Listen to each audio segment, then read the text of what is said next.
백성 찬송 드리고 저 천사여 찬송하세 찬송 성부 성자 성령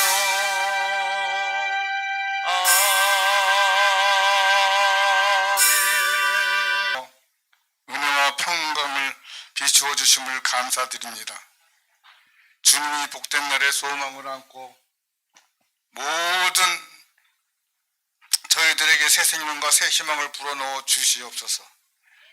선하시고 인자하신 영원하신 하나님, 악으로 오염된 우리의 심령을 선하게 가꾸어 주옵소서. 미움이 가득 찬 세상이 어그러진 우리 마음을 사랑으로 감싸 주옵소서.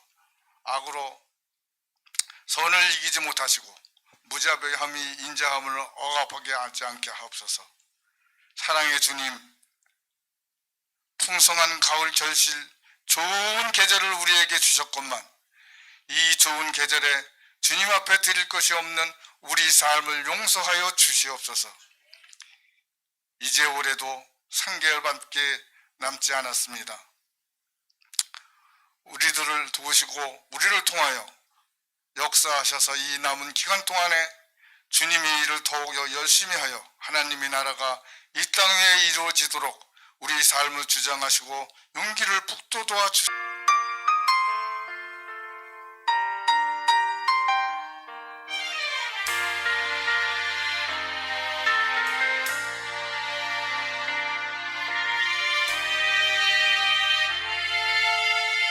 주님의 은혜로 살아가는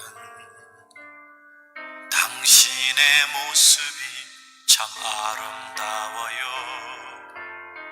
주님의 사랑을 나누어주는 당신의 모습이 너무 아름다워요. 말씀에 순종하며 살아가는 당신의 믿음이 참 아름다워요. 주님이 맡긴 사명 감당 잘하는 당신의 모습이 너무 아름다워요. 하나님을 감동시키고 세상을 변화시키니 당신은 이 세상에 필요한 사람, 하나님이 좋아하는 사람, 당신 때문에 어두운 세상이 사랑으로 가득 차지요. 당신 때문에 하나님께서 더욱 영광 받으시지요.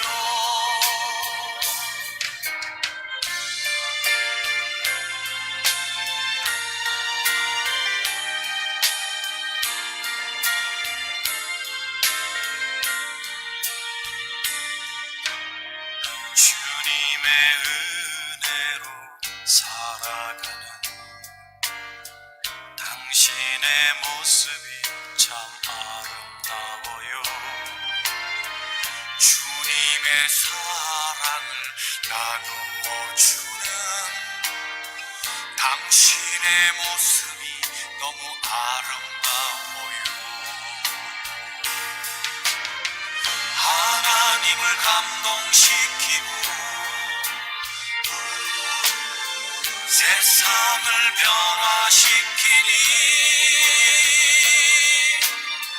당신은 이 세상에 필요한 사람, 하나님이 기뻐하는 사람, 당신 때문에 어두운 세상이 사랑으로 가득 차지요. 당신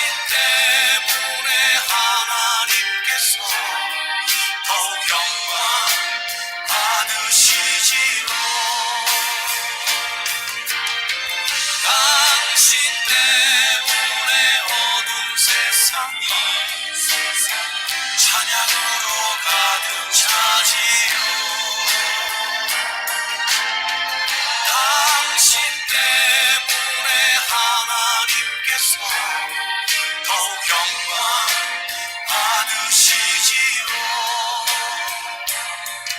더욱 영광 받으시지요. 네, 우리 옆에 계신 분, 우리 한번 바라봐 주시고 작은 소리로 인사하시겠습니다. 당신은 하나님의 사람입니다. 한번 인사하실까요? 네, 참 귀하시고 하나님이 핏값으로 구원하신 천국 백성, 우리 또 만나게 돼서 반갑고요. 또 이 예배를 통하여 저는 잘 모릅니다만 하나님이 여러분의 사모함을 따라 또 큰 은혜를 예비해 놓으신 줄 믿습니다. 뚜껑이 닫히면 아무리 물을 위에서 쏟아 부어도 한 방울도 못 들어가거든요. 뚜껑을 열면 비가 들어가죠. 그럼 마음만 여시면 하나님이 오늘도 여러분에게 굉장히 크신 은혜를 부어주실 줄 믿습니다. 인류가 이 세상에 존재하면서 철학적인 질문이 하나가 있었어요. 너 자신을 알라. 소크라테스가 한 말인데요. 인류가 지금까지 발전해 오면서도 이 말 한마디의 해답을 아직도 못합니다. 너 자신을 알라. 여러분은 여러분 자신을 아시나요? 여러분이 여러분이시면서 잘 모르시나요? 네, 이 질문이 쉽지 않는 질문인 거죠. 그러나 적어도 하나님을 믿는 우리는 내가 누구인지는 알아야 합니다. 무슨 말인지 이해되시죠? 네, 이게 왜 중요하냐면 내가 누구인가를 알고 사는 것과 막연히 사는 것과는 하늘과 땅 차이입니다. 어떤 큰 사고나 충격을 당하면 사람이 기억이 상실되는 기억 상실증이 있어요. 잘 이렇게 함께 일상을 지내다가 기억 상실증이 왔다고 한번 생각해 보십시다. 옆에 있는 아내도 자식도 몰라보는 거죠. 그리고 자신은 알까 모를까요? 자신도 모르는 거죠. 이렇게 기억 상실증에 걸렸던 것처럼 주변도 몰라보고 자신도 몰라보는 이런 기억 상실증 환자가 있다면 그분 행복해요, 불행해요? 평생 답답하고 불행한 삶을 살 것입니다. 우리가 예수를 믿어서 교회를 다니세요. 그런데 다는 아니겠습니다만 더러는 어떤 성도들은 예수 믿는 나의 신분이 어떤 신분인지 아직도 잘 모르고 막연히 신앙생활 하시는 분도 있다는 거예요. 여러분, 알고 해야 돼요? 모르고 막연히 해야 되겠어요? 알고 신앙생활 해야 되는 거죠. 이게 얼마나 큰 차이가 되냐면요, 여러분, 만약 우리 학생이 자기의 신분을 모르면 학생이 어떻게 될까요? 탈선해서 학생들 범죄 문제를 일으키는 그런 가출 청소년이 될 겁니다. 학생은 학생의 신분을 알아야 돼요. 부모가 부모의 신분을 모르면 어떻게 될까요? 그 가정은 무너지는 가정이 될 것입니다. 그러니까 우리가 막 산다고 되는 게 아니라 적어도 나는 누구인지, 내 신분은 무엇인지 이 자기 자신을 알고 살아가는 것이 우리에게 큰 축복이다 하는 것을 성경은 우리에게 가르쳐 주시는 거죠. 여기 계신 우리 성도 여러분, 여러분의 신분이 어떤 신분인지 오늘 본문을 통해서 베드로 사도는 세 가지로 우리에게 가르쳐 주세요. 여러분 꼭 잘 새기시고, 아, 내가 이런 존재였구나, 내가 이런 신분이구나 하고 자긍심도 가지시고, 그리고 세상 앞에 절대 어깨가 처져 기죽지 마시고, 적어도 여러분 이 신분의 존재라는 걸 깨달으시면 당당할 수 있고요, 세상을 승리할 수 있습니다.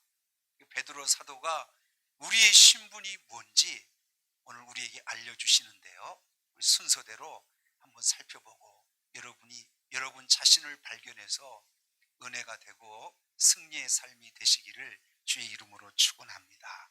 자, 먼저 5절을 한번 읽어보겠습니다. 우리 5절 한번 띄워주시고요, 같이 한번 읽어보시죠. 시작.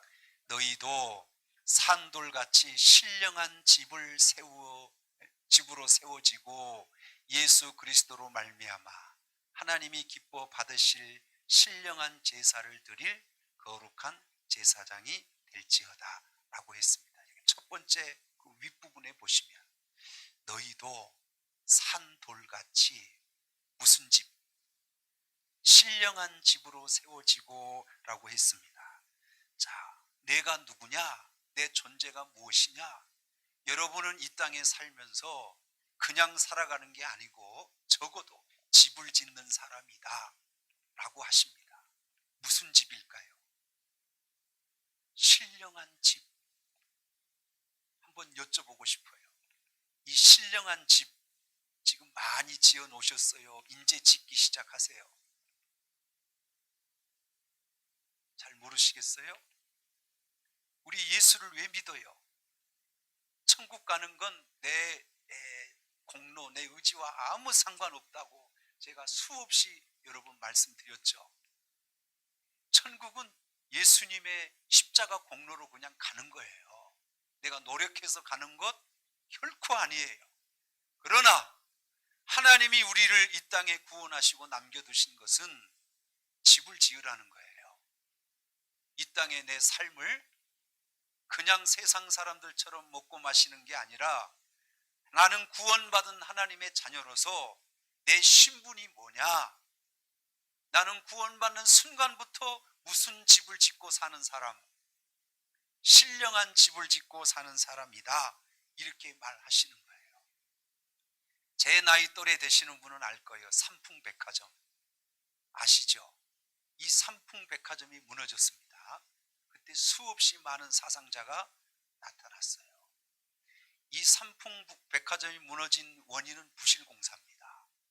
그런데 그 내용을 조금 더 살펴보니까 공사를 끝내는 기간이 있나 봐요. 완공하는 길이 있나 봐요. 근데 이 완공하는 길을 단축하면 단축할수록 건설업자가 뭐가 많이 남아요? 이익이 많이 남아.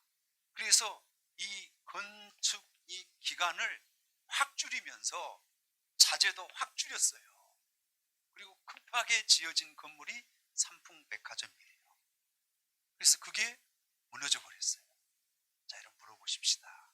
우리도 이 건물 안에 예배드리고 있는데 모든 건물은 이 건물을 지으려고 완공하는 날짜가 정해져 있어요.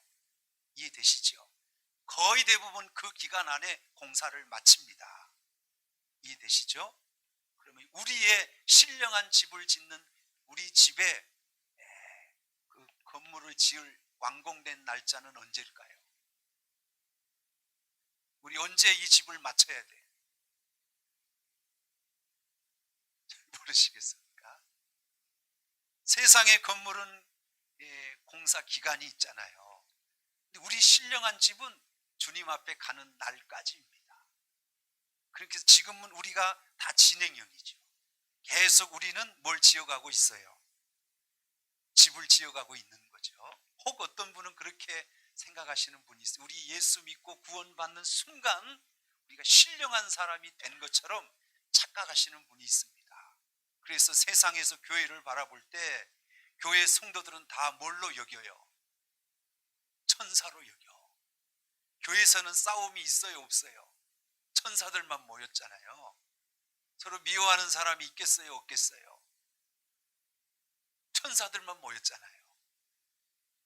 여러분, 어쩌면 제가 신앙생활을 해보니까 세상 사람보다 훨씬 더 상처도 많고 죄도 많고 성격도 모난 그런 분들은 세상에 많아요, 교회에 많아요. 그러니까 교회는 제가 볼 때 다분히 다툼도 있고 미움도 있고 갈등이 있는 거예요. 왜냐하면 교회는 다 수고하고 무거운 짐진 자, 실패한 자들이 다 교회에 모이거든요. 그러나 그렇게 우리가 모였을지라도 예수를 믿는 순간부터 우리는 이제 무슨 집을 짓기 시작해요? 세상 사람들이 사는 그 집이 아닌 이제부터는 예수 믿었으니까 무슨 집을 짓기 시작해요? 신령한 집을 짓기 시작하는 거예요. 베드로 전서를 기록한 저자는 누구라고 그랬어요? 베드로죠. 베드로 공부 많이 했어요. 초등학교만 나온 것 같아요. 베드로 공부 못했어요. 사도 바울은 공부를 많이 했어요. 그래서 성경을 절반을 지었어. 신약 성경. 베드로는 하나님 앞에 수제자여 더 제자의 활동을 많이 했는 성경 몇 권 썼나요? 달랑 한 권 썼는데 이것도 대필이야. 본인이 쓴 것도 아니고 불러주고 옆에서 쓴 거라요. 왜 베드로는 성경을 많이 못 썼어요? 배우질 못했어요. 여러분, 베드로가 딱 예수님의 제자 되고 나서 완전 신령한 사람 된 거 아니지요. 성경의 제자로 살아가는 베드로를 바라보면 성격이 뭐예요? 다혈질이야. 무슨 일이 있으면 앞에 툭 튀어나서 일단 일을 저지르고 보는, 실수도 많고 시행착오도 많이 했던 신앙인으로 보면 완전한 성도요, 너무 부족한 성도요. 근데 이 베드로가 이렇게 난폭하기도 하고 부족하기도 하고 제자의 자격도 없어 보이는 이 베드로가 예수를 믿고 제자가 되면서부터 자꾸 베드로가 변화되기 시작합니다. 처음에 예수님 제자 딱 선택받은 순간부터 변했어요. 변화되기 시작해요. 그래서 자꾸 변화되더니 성경도 쓰고 많은 제자들에게 마음을 넓혀 용서도 하고 은혜도 베풀 줄 알고, 그리고 죽을 때는 어떻게 죽어요? 순교로 죽는데 예수님은 십자가를 바로 지고 죽었잖아요. 나는 예수님처럼 그렇게 죽을 수 없다. 나를 죽이려면 십자가를 거꾸로 해서 나를 죽여달라. 예수님처럼 되고 싶다는 거죠. 결국은 베드로는 죽을 때 누구를 닮고 죽었어요? 예수님 닮고 그 길을 가겠다 하고 죽은 거예요. 베드로는 언제 신령한 사람이 된 것 같아요? 순교하는 그 순간이 베드로의 인생의 가장 신령한 순간일 겁니다. 그렇게 베드로는 집을 지어 간 거예요. 무슨 집이요? 신령한 집을. 사랑하는 성도 여러분, 우리도 예수 그리스도를 믿는 순간 하나님의 구원의 자녀가 되셨기 때문에 우리도 점점 신령한 집을 지어 가는 거예요. 예수 믿고 세상 부자가 되려고 살아야 돼요? 신령한 집을 짓기 위해서 살아야 돼요? 말씀 좀 해주시죠. 부자 되려고 하는 사람은 세상에 많을 거고요. 우리는 그게 목표가 아니라 우리는 주님 닮아 신령한 집을 짓고 살려고 하는 게 목표입니다. 제가 이제 서울에 처음 올라왔을 때 서울역에 딱 도착했더니요, 서울역 바로 앞편에 큰 빌딩이 하나 있더라고요. 혹시 무슨 빌딩인지 아시나요? 대우 빌딩입니다. 대우 본사 빌딩이었던 것 같아요. 그런데 그 옆에 건물을 하나 짓고 있는데 철골이 이렇게 올라갈 정도, 기초공사 마치고 철골 공사를 해서 몇 층 지어놓은 건물이 하나 있었어요. 그 당시에 대우 빌딩 말고 그 주변에 빌딩은 별로 없었어요. 근데 그 옆에 바로 그 빌딩을 하나 짓고 있었거든요. 그래서 저 건물이 언제 올라가나 제가 한번 봤는데, 이제 세월이 지나 1년쯤 있다가 제가 서울역에 한번 갈 기회가 있었는데 그 건물이요 그대로 있는 거예요. 그대로 철골 이렇게 있는데 1년이 지나니까 이 철골이 다 녹이 새카만가요? 색 노란가요? 녹이 잔뜩 써서 굉장히 흉물스러운 건물로 그대로 있더라고요. 그래서 제가 왜 저러나 하고 물어봤더니 노조가 일어났대. 그래서 건물을 못 짓고 그대로 있다는 거예요. 너무 보기가 안 좋더라고요. 그러면서 그 주변에 빌딩들이 막 올라가기 시작했어요. 근데 그 건물만 그대로 흉물스럽게 남아있어요. 3년 뒤에 제가 한 번 또 서울역 갈 기회가 있어서 그 건물 봤더니 아직도 그대로야. 3년이 지났는데 정말 흉악하게 보입니다. 다른 건물들은 다 지어졌어요. 뭐만 남았어요? 그 철골만 앙상하게 남은 흉물스럽게 된 그 건물만 남아있더라고요. 제가 왜 이 말씀을 드리냐면 혹시 우리가 예수 믿어 기초는 돼 있는데, 신령한 집을 짓기 위한 기초는 돼 있는데, 우리 철골말 돼 있는, 그래서 시간이 지나고 세월이 흘렀는데도 아직도 건물이 지어지지 못한 흉물스러운 우리의 건물이 아닌지 한번 살펴봤으면 하는 것이죠. 성도 여러분, 우리는 어떻게 돼야 돼요? 신령한 집으로 지어져 가야 하는, 그게 우리의 모습이다, 우리의 신분이다. 사도 베드로는 이걸 가르치고 싶은 거예요. 성도 여러분, 오늘 본문 4절을 한번 보실까요? 4절 보시죠. 사람에게 버림바가 되었으나 하나님께는 택하심을 입은 보배로운 산돌이신 예수께 나아가라고 했습니다. 예수님을 뭘로 표현하죠? 예수님은 돌이에요, 예수님이에요? 돌인데 무슨 돌로 표현해요? 산돌로 표현하죠. 자, 6절을 한번 보시면 같은 얘기를 또 한번 하세요. 시작. 성경에 기록되었으되 보라, 내가 택한 보배로운 무슨 돌? 자, 산돌과 모퉁이 돌은 같은 말이에요. 무슨 말인지 이해되시죠? 모퉁이 돌을 시온에 두노니 그를 믿는 자는 부끄러움을 당하지 아니하리라 하였으니 라고 했습니다. 예수님이 산돌이시고 예수님이 모퉁이 돌이세요. 여러분, 건물을 지을 때 건물 맨 앞에 보면 어느 건물이든 뭐가 있어요? 모퉁이 돌이 있죠? 기초석이라 그러죠? 이 건물의 모든 건물은 이 모퉁이 돌 기초석을 중심으로 건물을 짓는 겁니다. 이해되시죠?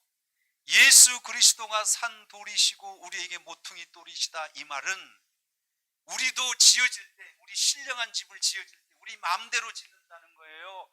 무슨 기초를 통해서 짓는다는 거예요? 예수 그리스도의 산돌이신 모퉁이 돌을 중심으로 하여 그분과 연합하고 무슨 집을 신령한 집, 우리 집을 지어가는 거죠. 그러니까 예수 그리스도 없이 내 마음껏 내 계획대로 지은 집은 신령한 집이다, 아니다? 아니라는 거죠. 그러니까 예수 그리스도 때문에 우리가 이 집을 지을 수 있는 거죠. 그분이 모퉁이 돌이시니까. 이해되시나요? 때문에 우리 성도 여러분, 이 건물은 모든 자재가 다 함께 어우러지고 연결되고 연합되어야 건물이 지어지잖아요.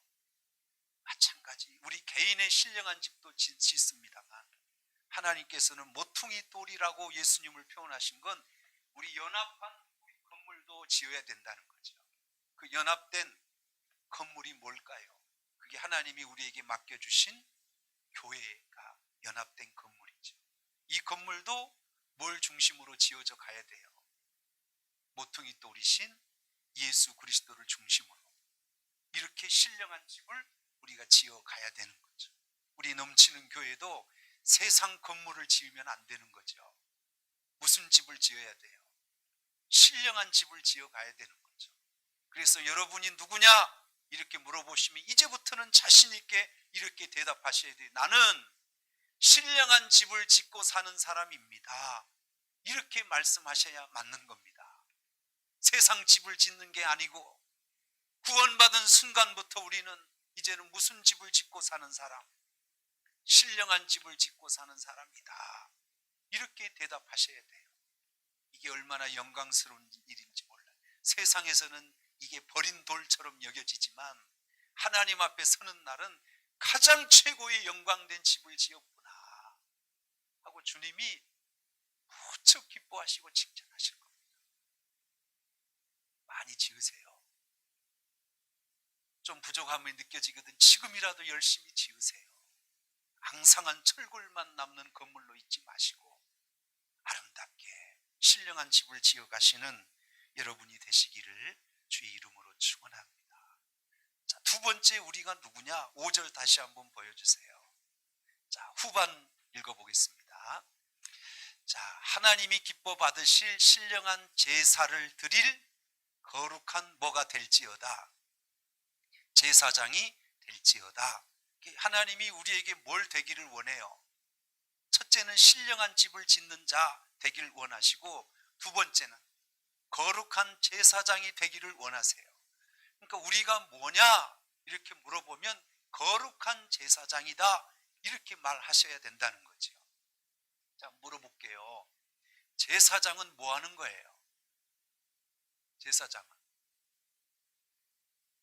제사장을 알려면 구약을 우리가 한번 살펴봐야 되는 거죠. 이스라엘 백성들이 하나님 앞에 나아갈 때 직접 나아갈 수 있었어요, 없었어요? 그러면 이스라엘 백성들이 가지고 온 짐승들을 가지고 그 피를 받아서 속죄를 위한, 그래서 하나님 앞에 나아가는 것은 백성이 직접 나아갈 수 없고 그 백성들의 피를 받아, 죄를 받아 누가 대신 하나님 앞에 나아가는 거예요. 그러니까 제사장은 중간 일을 하는 거죠. 그래서 중보자 이렇게 말하시는 거죠. 안타깝게도 일반 백성들은 절대로 지성소에 계신 하나님께 나아가면 죽었습니다. 못 가요. 그러나 누구는 갈 수 있어요? 제사장은 갈 수 있어요. 자, 여러분 물어봅시다. 여러분은 일반 백성이요, 제사장이요? 어떻게 대답을 안 하세요? 우리 교회에서 제사장은 목사예요, 여러분이에요? 여러분 이제는 이렇게 생각이 바뀌셔야 돼요. 여러분이 제사장이에요. 우리 다가 제사장이에요.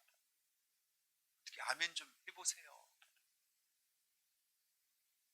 이 지금은 구약이 아니에요. 예수님께서 십자가를 지심으로 휘장이 찢어졌어요. 밑에서부터 찢어졌어요, 위에서부터 찢어졌어요. 그러니까 휘장을 하나님이 하늘에서 찢으신 거예요. 이 휘장이 이제 없다.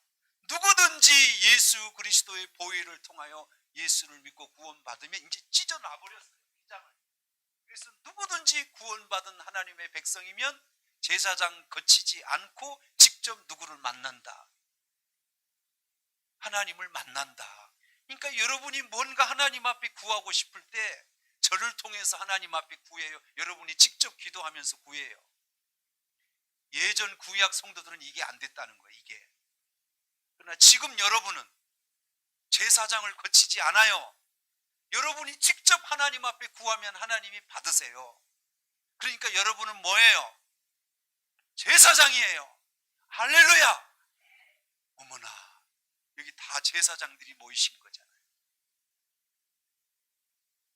특권 중에 특권. 감히 어떻게 인간이 하나님을 직접 찾아가 만나고 그분을 뵙고 내가 구할 걸 구할 수 있겠어요? 인간이 말이죠. 그래서 인간은 너무 타락하고 죄와 허물이 많아서 너무 더러워서 구약에는 하나님이 특별히 구별된 제사장, 네가 와라, 네가. 저 백성들은 너무 허물이 많다. 그래서 그 제도를 만드신 건데 이제 예수님이 이 땅에 십자가 지시면서 이걸 다 깨버렸어요. 여러분이 이 특권을 받으신 거예요. 할렐루야. 그래서 오늘 본문 9절을 한번 보시죠. 이 제사장, 여기는 거룩한 제사장이라 그랬는데, 자, 좀 읽어보죠. 그러나 너희는 택하신 족속의 목 같은 제사장. 어머나, 9절에는 여러분을 그냥 제사장이라 표현 안 하시고 무슨 목 같은, 왕이 뭐요? 왕이 그냥 수준도 별로 없는 그런 제사장이 아니라 이제는 하나님이 여러분을 높이셔서 엄청난 특권을 하나 주셨는데 이게 뭐요? 왕 같은 제사장. 그러니까 여러분 누가 물어보거든 여러분은 뭡니까? 그럼 뭐라고 대답해요? 나는 왕 같은 제사장이다. 세상 사람들은 꿈도 못 꿀 일이에요. 하나님 앞에 언감생신 갈 수도 없는 사람. 여기 계신 성도 여러분, 자부심을 가지세요. 여러분은 왕 같은 제사장이세요. 여기서 우리가 한 가지 더 놓쳐서는 안 될 게 있어요. 제사장은, 구약의 제사장을 살펴보면 본인이 원할 때만 하나님 앞에 나가서 제사를 드렸어요. 하나님이 정해 놓으신 그대로 다 지키며 제사를 드렸어요. 본인은 하기 싫어도 하나님이 정해놓으신 규례와 법도를 따라 제사의 법을 다 지켰어요. 할렐루야. 특권은 어마어마한 특권을 가졌습니다만 여기서 한 가지 우리가 또 생각할 건 그 특권에 따른 제사장에 뭐가 있었냐면 의무가 있었다는 거예요. 의무. 이 엄청난 특권만 자랑하고 그것만 누렸던 게 아니라 제사장이라면 평생에 하나님 앞에 구별된 자로 자기가 원튼 원치 않든 하나님 앞에 제사의 의무를 다해야 될 의무가 있었다는 거죠. 성도 여러분, 여러분은 왕같은 제사장이 좋아요. 어깨만 이렇게 으쓱할 게 아니라 제사장이라면 뭣도 지켜야 돼요. 제사장이 해야 할 의무도 지켜야 된다는 거죠. 할렐루야. 그러니까 의무와 책임이 이게 밸런스가 안 맞으면 이건 하나님 앞에 크게 책망받는 일이죠. 제가 목회자인데 목회자의 권위만 내세우고 성도들을 사랑하고 섬기지 않고 제가 하나님 앞에 예배를 소홀히 한다면 제 의무를 못하는 거죠. 제가 제 의무를 다하고 내 권리를 주장하는 거죠. 무슨 말인지 아시죠? 그러니까 특권만 자랑하지 말고 제사장이라면 제사장으로서 해야 할 의무도 해야 된다는 거죠. 그래야 하나님께서 인정하여 받으시는 왕같은 제사장이 될 수 있는 거죠. 로마서 12장 1절을 한번 읽어보죠. 한번 띄워주세요. 읽어보시죠. 시작. 그러므로 형제들아 내가 하나님의 모든 자비하심으로 너희를 권하노니 너희의 몸을 하나님이 기뻐하시는 거룩한 무슨 제사로 산제사로 드려라. 이는 너희가 드릴 영적 예배니라. 여러분이 왕같은 제사장이니까 이 특권은 누리셔요. 마음껏 하나님 앞에 나아가서 여러분 속상한 얘기도 하시고 어려운 얘기도 좀 해결해 달라 하시고 그리고 응답을 받으세요. 그러나 응답 받는 것 그것만 자랑하지 말고 여러분이 평생 하나님 앞에 지켜야 할 의무는 산 제물로 하나님 앞에 드릴 줄도 알아야 되는 것. 이게 제사장의 의무라는 거죠. 이건 안 하고 내가 원하는 것만 달라 하면 이게 되겠어요? 안 되겠어요? 그게 아니라는 거죠. 성도 여러분, 하나님께서 우리를 그렇게 여기십니다.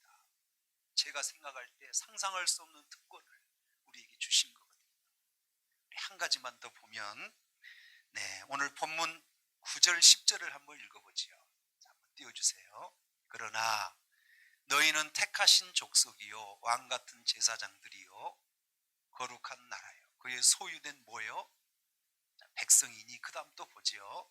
이는 너희를 어두운 데서 불러내어 그의 기이한 빛에 들어가게 하신 이의 아름다운 덕을 선포하게 하려 하심이라 라고 했습니다. 10절 너희가 전에는 백성이 아니더니 이제는 누구 백성이요? 하나님 백성 맞으시죠? 세상의 백성이에요. 마귀의 백성이에요. 하나님의 백성이에요. 혹 마귀의 백성이라면 그분 어떤 분일까? 가장 비참한 분. 세상의 백성이라면 이분은 하나님의 신령한 은혜는 전혀 모르고 육신만 위해 살다가 결국은 지옥 갈 뿐이죠. 그런데 우리는 누구 백성? 그래서 누군가가 여러분이 누구요? 라고 물어보면 자신 있게 뭐라고 말하셔야 되냐면 나는 하나님의 백성이요 이렇게 말해야 돼요. 이게 그냥 하는 말이 아니에요. 아프리카는 거의 대부분 가난하잖아요. 아프리카에서 자기가 열심히 노력하고 성공하는 건 거의 불가능해요. 뼈 빠지게 헌신하고 수고하고 노력해도 성공이 길이 없어. 너무 가난하고 낙후된 나라니까. 그런데 아프리카에서도 뼈 빠지게 노력해서 성공하는 길이 하나 있답니다. 그게 운동선수랍니다. 올림픽에 참가해서 못 따면 금메달 따면 이 사람은 신분이 바뀌고 삶이 성공할 수 있답니다. 근데 이게 더 안타까운 건 아프리카라고 하는 나라가 너무 가난해서 우리나라는 금메달 따면 연금도 주죠. 상금도 주죠. 명예도 주죠. 우리나라는 해볼만 해요. 금메달 딸만 합니다. 그러나 아프리카에서는 금메달을 따도 나라가 가난하니까 연금도 안 줘. 상금도 없어요. 그런데도 죽기 살기로 금메달 딸라 그래요. 왜 그러냐고 물어봤더니 우리나라에서는 내가 혜택을 받는 게 없지만 금메달 리스트라 그러면 미국에서 받아준답니다. 미국에서. 그래서 미국에서 금메달 선수니까 경기할 기회도 주고 인터뷰하고 TV에 나갈 기회도 준다는 거예요. 그렇게 경기도 하고 인터뷰도 하고 이렇게 하면 돈이 들어온다는 거예요. 거기서 인생이 바뀌어버린다는 거예요. 금메달을 따도 본국에서는 아무것도 변화된 건 별로 없지만 어느 나라에 갈 수 있다는 거예요. 기회의 땅, 미국에 들어가서 시민권도 얻을 수 있고 거기서 성공할 수 있는 길이 열려버린다는 거죠. 그래서 죽기 살기로 메달을 따려고 한답니다. 미국이란 나라가 그런 나라예요. 한국 시민권이 더 높아요. 미국 시민권이 더 높아요. 그래서 여러분, 세계 가난한 나라는 누구든지 다 어디 시민권을 얻고 싶어 해요. 차이가 큽니다. 미국 시민권이 그냥 되는 게 아니라요. 여러분은 미국 시민권 있어요, 없어요? 미국 시민권보다 더 따기 어려운 시민권이 하나 있거든요. 어느 나라일까요? 천국 시민권이 있거든요. 이 시민권 땄어요, 못 땄어요? 땄어요. 미국에서 아무리 살고 싶어도 미국 시민권이 없으면 퇴출당합니다. 쫓겨나요. 하나님 나라도 저는 동일하다고 봐요. 하나님 나라에 시민권이 없는데 천국에 가면 놔둘까요? 쫓아내실까요? 근데 여러분은 누구예요? 이미 이 시민권을 받은 하나님 백성이라는 거죠. 감사하시죠? 세상 것이 좀 부족해도 우리는 적어도 누구 백성? 우리 시민권은 이미 천국의 시민권을 확보하셨고 그 나라를 소망하며 살아가는 저희가 아니겠습니까? 9절 뒷부분 한 번만 더 보여주세요. 자, 이는 이 시민권 하나님 백성을 주신 이유가 있다는 거예요. 이는 너희를 어두운 데서 불러내어 그의 기이한 빛에 들어가게 하신 이의 아름다운 덕을 뭐하게 하려 하십니다. 옛날 성경은 선전하게 하려 하십니다. 이렇게 돼 있거든요. 같은 말이에요. 선포하게 하려 하십니다.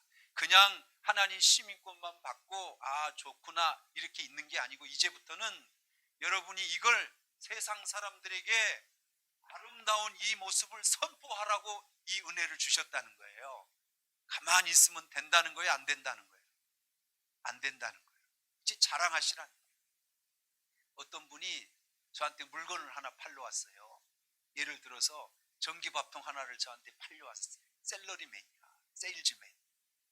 자, 여기 우리 최수봉 집사님이 셀러리맨이신데 저한테 전기밥통을 팔러 오셨다고 한번 가정해 봅시다. 살라면 사고 말라면 마시기 바랍니다. 이렇게 할까요? 할 수 있으면 막 이 제품이 좋다. 성능이 기가 막히다. 할 수 있다면 막 거짓말까지 좀 보태고 과장까지 하면서 어떻게든 이 제품을 선전하겠죠.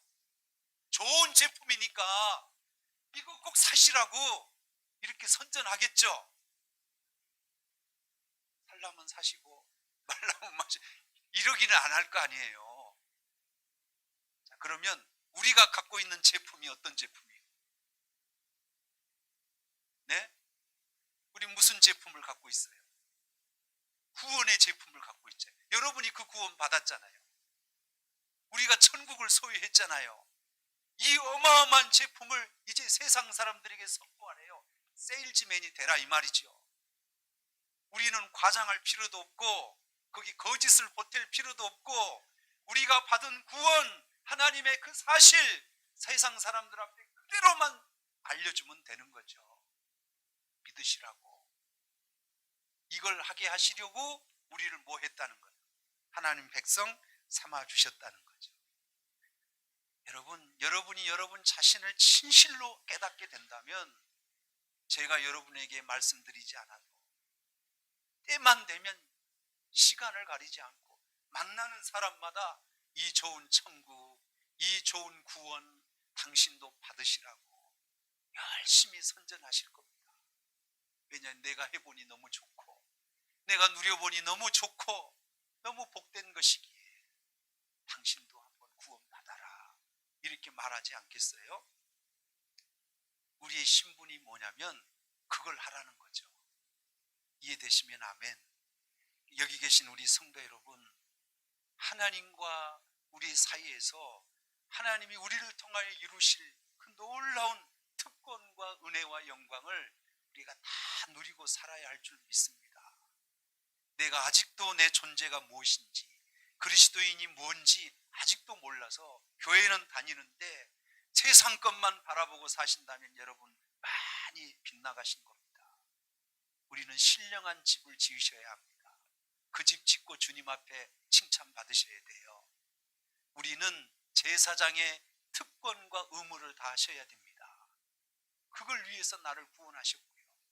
그리고 하나님의 시민권, 하나님 백성으로 자랑을 하시고 많은 자들에게 선전하라 하시니 그 일을 이루어 가시는 저와 여러분이 다 되시기를 주의 이름으로 열망 없는 그런 삶은 믿음은 강합니다. 성령은 파워 다이너마이트이십니다. 아멘. 주 오셔서 경의로 날 채우고 영원한 삶 나에게 할렐루야 날 세우사 저 산의 우뚝 소리 날 세우사 풍랑 가운데로 함께 하심 날 강하게 날 세우사 모든 것 알 수 있네. 우리 다 같이 한번 기도드립니다. 성도 여러분, 여러분은 누구세요? 예수 믿고 어떻게 사셔야 되나요? 사도 베드로는 우리에게 가르쳐 주셨습니다. 신령한 집을 짓고 사는 자, 왕 같은 제사장, 그리고 하나님의 거룩한 백성. 여러분 얼마나 큰 축복이고 영광입니까? 여러분의 모습입니다. 이 모습으로 살도록 하나님 앞에 은혜를 구하시고 여러분의 기도 제목 붙드시고 교회 리모델링을 위해서도 함께 기도해 주시기 바랍니다. 우리 다 같이 힘차게 주님 한번 부르시고 기도합니다. 주여!